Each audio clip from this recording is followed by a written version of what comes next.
let me ask you about the broader issue right now of Pennsylvania sort of being in the sights of the president, at least by some reporting. President Trump is leaning on members of Republican-controlled legislatures in states that Biden won. We saw him bring these Michigan Republicans to the White House today. CNN is reporting that Pennsylvania is next, that he may ask Republicans from the legislature in your state to come to the White House, too, to pressure them. I just have to ask if you know anything about that in the state. I'm like, go, dude, go enjoy yourself, man. Have fun with it. But it's not going to change anything.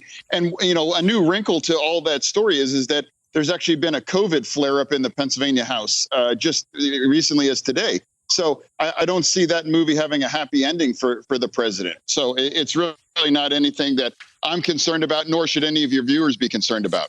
And then when you see the quality of the legal representation that he's been able to secure for himself, it's just kind of sad and demented.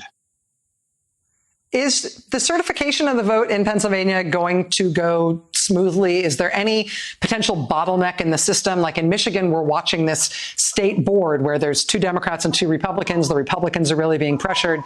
If they both went along with the pressure, it would actually throw some kind of wrench in the works there in terms of certification. Is the process vulnerable to that kind of thing in Pennsylvania, too? No, I don't believe so. Certification is Monday.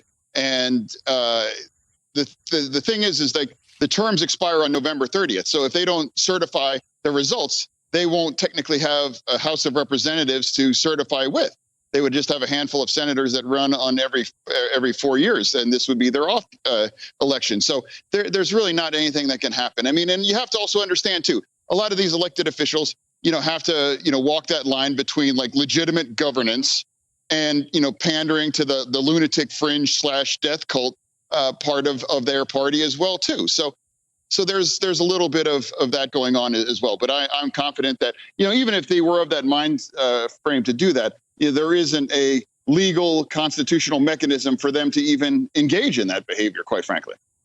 But yeah, so if they want to go visit the president, yeah, good luck with that.